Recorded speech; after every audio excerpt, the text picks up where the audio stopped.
세계 500대 기업, 타합에 드는 500대 기업 조사하니까 그 수명이 40년에서 50년이에요. 세계적인 기업도 한 40년 되면 무너지는 거예요. 오래 가봐야 50년이고, 또 뭐 100년, 200년 가는 기업도 있지만 몇 개고 그런 거예요. 한국의 대기업의 수명은 33년이에요. 33년 되면 다 바뀌는 거예요. 몇 개만 계속 달려가는 거죠. 그것도 300명 이하의 직원을 둔 중소기업은 10년이에요. 10년. 10년이면 망했다가 뭐 문 닫고 이러는 거예요. 또 중소기업에서 대기업으로 가는 경우도 있지만은요. 그런데 그러니까 아무리 큰 대기업 가라도 늘 긴장하고 불안하고 정말 미래가 무서운 거예요. 근데 오늘 성경에 보면은 우리 그리스도인들은 어느 대기업가보다도 더 대단한 기업가들이에요. 왜냐하면 오늘 에레미야 선지자가 에레미야 예가 3장 24절에 내가 내 심령에 말하기를 여호와는 나의 기업이라. 할렐루야. 하나님이 내 기업이라는 거예요. 그래서 에레미야가 계속해서 1절부터 20절까지 탄식해요. 이스라엘 백성이 하나님 앞에 그릇되게 범죄하고 잘못 살아서 매맞고 하나님의 징계를 받아서 너무 참혹해서 탄식하다가 그 이스라엘 백성의 형편을 보고 탄식하다가 하나님을 생각하니 21절에 소망이 막 솟아나는 거예요. 오, 하나님은 인자하시고 긍휼하심이 크신데 우리가 진멸하지 않겠다. 하나님이 계시니 우리는 다시 일어날 수 있다. 이것이 아침마다 새롭다. 할렐루야. 하나님이 우리 기업인데, 나의 기업인데. 이스라엘 백성이 기업 다 잃었지만 아직 하나님은 계시는 거예요. 할렐루야. 그래서 하나님이 나의 기업이다. 하나님이 이스라엘의 기업이다 하니까 소망이 솟아나고 희망이 솟아나고 아침마다 새롭고 다시 할 수 있다. 이렇게 되는 거예요. 근데 저는 이 말씀을 읽다가 여러분과 저는 대단한 기업보다, 할렐루야, 여러분 기업이 있지만 그게 참 기업이 아니고 우리의 참 기업은 하나님이십니다. 시편 127편에 자식은 여호와의 주신 기업이라. 자식이 또 기업이에요. 그래서 제 안에는 세계 기업을 경영하는 경영주라고 그렇게 땅땅하지요. 큰 소리 치죠. 그런데 자식 기업은 어떻게 될지 몰라요. 그러나 영원히 변함없고 영원히 확실하고 100% 확실하고 절대로 미래가 확실한 기업이 하나님이십니다. 그래서 우리는 미래 때문에 불안할 필요 없고 긴장할 필요 없고 하나님이 내 기업이면 되는 겁니다. 할렐루야. 기업을 가지신 분도 그 기업이 참 기업이 아니거든요. 아브라함이 많은 가축, 은금, 폐물, 많은 종들, 집에 군인들만 해도 318명이니까 엄청난 그런 기업이 있지만 그게 아브라함의 참 기업이 아니고 아브라함의 참 기업은 하나님이시거든요. 욥이 많은 재산, 종들 다 갖고 있었지만 그건 하루아침에 다 없어져요. 근데 욥이 건재하게 다시 일어서는 것은 하나님이 욥의 기업인 것입니다. 할렐루야. 우리가 세상적으로 다 엎어지고 추락하고 아이고 끝났다 싶어도 아니거든요. 욥기 17장 1절에 보면은 욥이 나의 날이, 내 기운이 쇠하여졌고 나의 날이 다하였고 무덤이 나를 위해 예비되었구나. 이제 죽을 일만 남았는데 하나님의 기업은 정말 놀라워서 다시 욥을 일으켜 주시는 겁니다. 할렐루야. 오늘 여러분과 저는 따라합시다. 나는 최고 기업가다. 대단한 기업가다. 일론 머스크 이런 사람보다도 그 누구보다도 우리는 대단한 기업가. 할렐루야. 그러면 기업을 어떻게 해야 되나? 여러분, 그 큰 기업가들은 여러 그 그룹 안에 많은 회사들을 갖고 있는데 잘 안 되는 거는 정리하죠. 잘 되는데 투자하잖아요. 잘 되는데 투자하고 자꾸 손해를 끼치는 그런 회사는 정리하잖아요. 잘 되는 쪽에 투자를 해야 되는 거예요. 우리 인생은 하나님께 투자해야 되는 거예요. 우리의 참기업 하나님께 투자를 해야 되는 거예요. 그게 지혜로운 것이에요. 위대한 기업이 하나님으로 우리에게 계신데 내 직장, 내 사업 거기에 자기를 쏟고 내 자식한테 쏟고, 자식은 아니거든요. 자식을 위해 계획을 세우고 이 자식의 꿈을 다 꾸고 한 사람들이 다 가슴 치잖아요. 가슴 많이 칩니다. 그러나 하나님께 투자하고 하나님께 쏟은 사람은 간증거리가 쏟아집니다. 할렐루야. 그러면 하나님의 기업을 어떻게 경영을 해야 됩니까? 굉장히 조심스러워요. 아버지 하나님, 하나님을 기업으로 하고 우리가 하나님을 경영한다니까 죄송해요. 근데 성경에 그렇잖아요. 기업이라고. 간단하거든요. 기업주들은 피가 마르는 고민을 하고 결정을 한다고요. 근데 우리는 그럴 필요가 없어요. 하나님의 기업, 하나님의 기업에서 기업이 잘 되면 거기 다 오잖아요. 기업의 부를 영광을 명예를 기업 때문에 다 우리가 누리는데, 하나님께 다 누리는 하나님의 기업이 잘 되는 그런 길은 아주 간단하거든요. 너무 간단하거든요. 하나님의 말씀에 순종하면 그냥 됩니다. 할렐루야.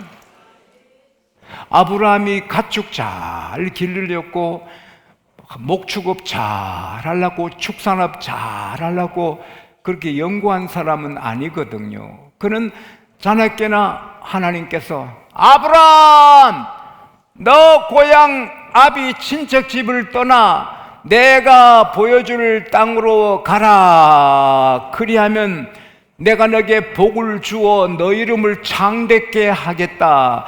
너를 번성하게 하겠다. 큰 민족이 되게 하겠다. 너를 저주하는 자 내가 저주하겠다. 너를 축복하는 자 내가 복을 주겠다.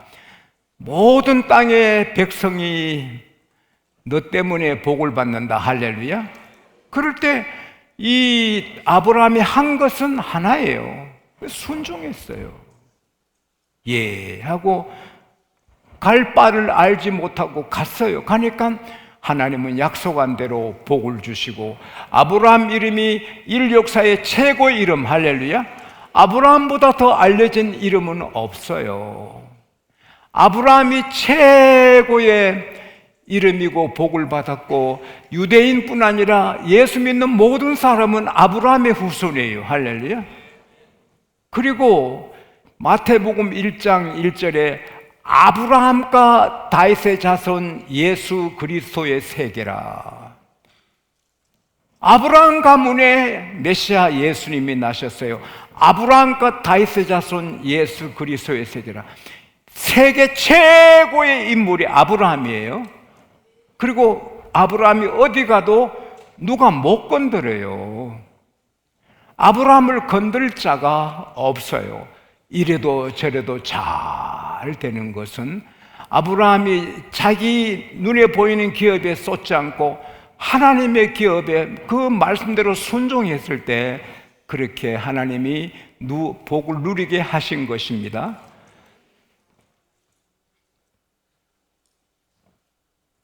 여호수아 6장 27절에 보면 여호수아도 복을 받아 그 이름이 명성이 온 세계에 퍼집니다. 근데 그가 한 일은 아무것도 없어요. 여호수아가 육군 사관학교를 나왔습니까? 검수를 배웠습니까? 군사학을 배웠습니까? 나폴레옹처럼 공부를 했습니까? 아니에요.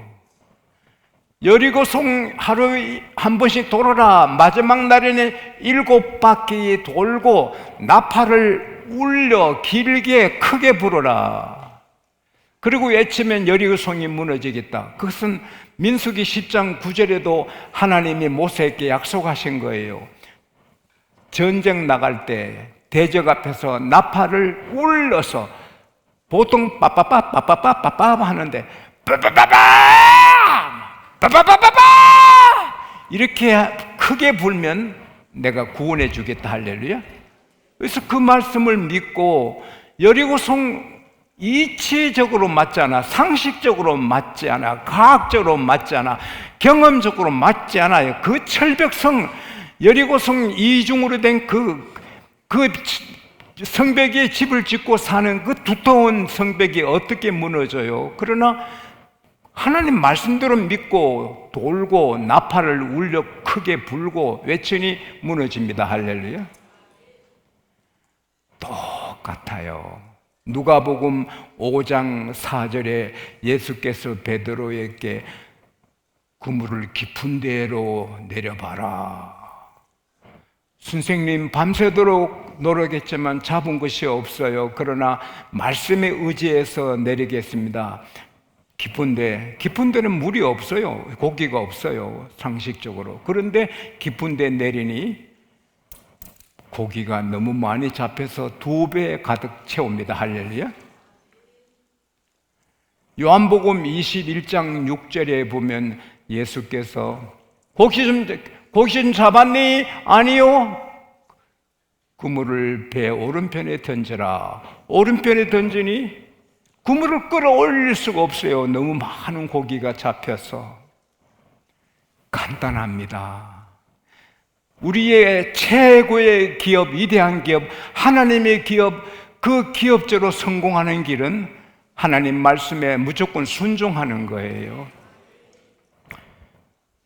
내일 아침 신문에 어느 자동차 회사에서 이번에 회사의 큰 사은 잔치로 7천만 원짜리 자동차를 100만 원에 선착순 1000명에게 팝니다 하고 신문에 나면 가요 안 가요? 목숨 걸고 갈 겁니다. 앞사람 길을 제치고 갈 겁니다. 7천만 원짜리를 100만 원에. 회사 현대차가 그렇게 해보세요. 현대를 믿으니 다 가는 거 아니에요? 어느 기업에서 약속해도 믿고 가는데 하나님이 약속하셨는데 그걸 안 하면 그게 얼마나 어리석은 일이에요. 잠언 10장 4절에 손이 부지런하면 부자가 된다. 어느 심리학자가 말하기를 사람은 태어나면서부터 천부적으로 게으르게 사는 그런 은사를 받았대요. 그래서 가만히 있어도 게으르게 산다는 거예요. 편하니까. 그래서 다 망한다는 거예요. 이 게으름이 자기 습관이 되면 마약을 끊는 것보다 더 어렵다는 거예요. 빌 게이츠는 난 그분을 그렇게 좋아하지 않아요. 나는 그 사람 좋아하지 않아요.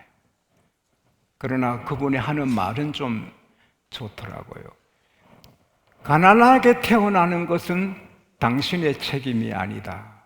그러나 평생에 가난하게 사는 것은 당신의 책임이다.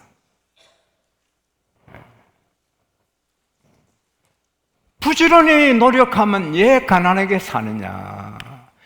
정말 부지런히 성실하게 정직하게 사는데 가난하게 살 이유가 뭐냐?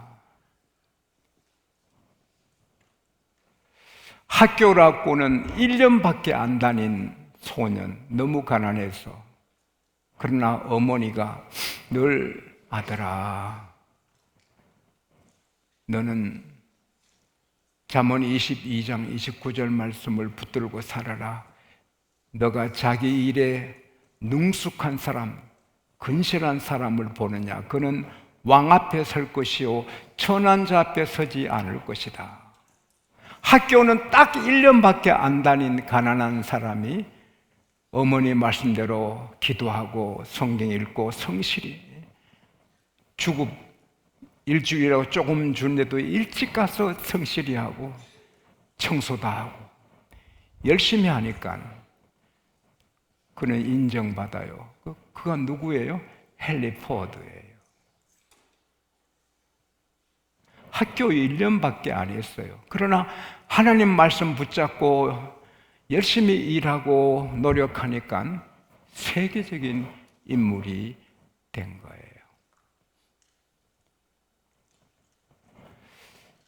하나님의 약속은 그대로 이루어집니다. 할렐루야.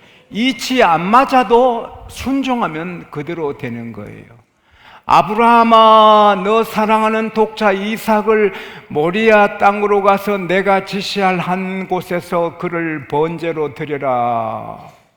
이치 안 맞거든요. 너 자식을 통해 천한 만민이 복받게 하시겠다가 약속해놓고 그 아들 죽이라. 그러나 이치 안 맞고 상식에 안 맞고 하나님 말씀에도 안 맞지만 하나님 말씀에 그는 순종하지요. 아버지, 불과 나무는 있는데 번제할 어린 양은 어디 있나이까? 하나님이 준비하실 것이다. 그때 아브라함 나이가 학자들은 125세에서 137세라고 봅니다. 그래서 제단을 쌓고 장작을 다 포개놓고 이삭을 거기 올려놓을 힘은 아브라함에게 없어요. 그래서 이삭아, 미안하다.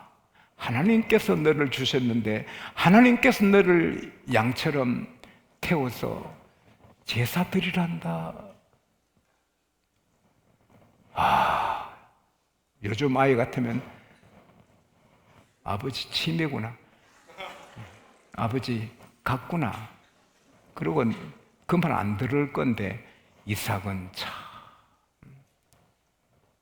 그래서 내 아빠 그렇게 하세요.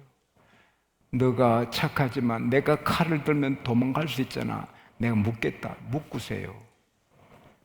참 이삭 대단하죠. 묶었어요. 그리고 이렇게 못 찌르잖아요. 이래가 칼을 꽂아야 되는데 높이 들었을 때 천사가 막지요. 그래서는 천사가 하나님이 됩니다. 이 아이께 손대지 말아라. 너가 너 아들 독자까지 내게 아끼지 않았으니 너가 나를 사랑하는 줄 내가 아노라. 돌아보니 순양을 하나님이 하는 말이 뿔을 숯불에 얽혀가지고 꼼짝 못하게 했어. 아브라함이 여호와 이래 여호와 이래 여호와 이래 울면서 아들 대신 아들을 풀어서 아들을 안고 울고, 역시 하나님은 좋으신 아버지 하나님, 내가 너를 너무 사랑했더니 하나님이 시험하셨구나. 안고 둘이가 예배 잘 되니 또 하나님 불러요. 아브라함아, 너 이렇게 내게 했으니 너 자녀들이 하늘의 별과 바다 모래처럼 되리라. 너 자녀들이 대적의 성문을 차지하리라. 천하 백성이 너 자손으로 복을 받으리라. 할렐루야. 와, 이치 안 맞지만 순종하니 더 잘 되는 거예요. 모세야, 너 손에 있는 게 뭐냐? 지팡이예요. 던져라. 뱀이 돼서 자기를 공격해요. 독사가 된 거죠. 무서운 독사지요. 크고. 그때 모세가 쩔쩔매고 피하는데 모세야, 너 손 내밀어 꼬리를 잡아라. 뱀은 대가리를 잡아야지. 꼬리 잡으면 죽잖아요. 뺑 돌아서 무니까 이치에 안 맞고 상식에 안 맞고 이건 안 되는 건데도 모세가 죽었다 하고 만지니 딱 지팡이가 되잖아요. 근데 그때 그건 이제는 놀라운 하나님의 지팡이, 할렐루야, 홍해를 가려낸 지팡이, 할렐루야. 예. 이치에 안 맞아도 순종하면 더 잘 되는 것입니다.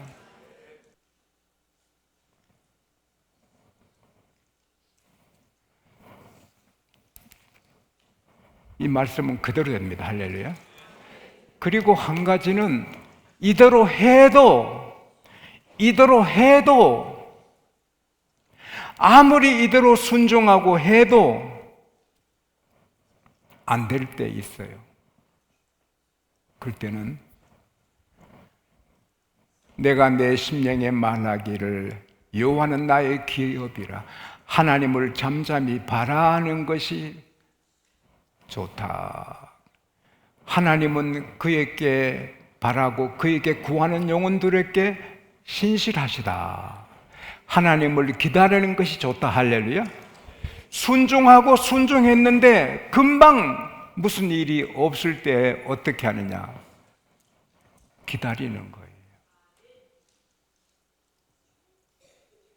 욥이 다 잃었지만 명예, 자기 품격, 재산, 자식, 아내 다 잃었고 무덤만 준비됐고 여종들도 말 안 들어요. 그래도 하나님이 나를 단련하신 후에는 내가 정금같이 나오리라. 욥기 23장 10절 말씀. 하나님을 기다려요. 끝까지 그렇게 돼도 하나님 말씀을 지켜요. 욥기 23장 12절에 내가 그 입술의 명령을 어기지 아니하고 일정한 음식보다 그 말씀을 기억했다. 할렐루야. 아침, 점심, 저녁 우리가 먹는 것 그 이상으로 나는 성경 읽는다. 할렐루야. 그럴 때 하나님께서 그에게 눈에 보이는 것도 갑절로 주셨지만은 그의 명성, 품격, 영광 이런 것을 갑절로 더 주시고 대단한 욥이 되고 욥기 읽으면 다 어려움을 이깁니다. 할렐루야. 복의 근원이 됐죠. 사무엘상 20장 3절에 보면은 다윗이 나와 죽음 사이는 한 발자국뿐이다.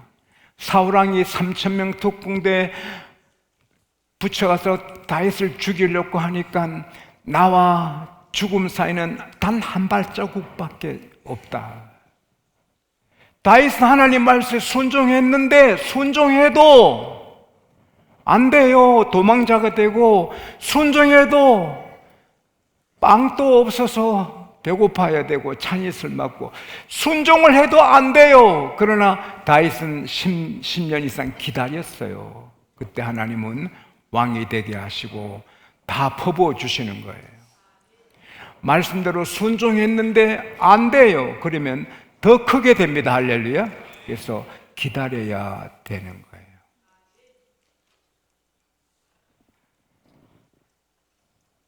우리 교회도 마찬가지고 10만 재단 늘 기도하고 나가지만 아직 까마득하지만 그래도 기다리고 나가면 더 될 수도 있어요. 할렐루야. 순종하면 하나님의 기업의 모든 걸 우리가 누리게 되고 순종해도 안 되면 또 기다리고 할렐루야. 그러면 더 크게 되는 것입니다.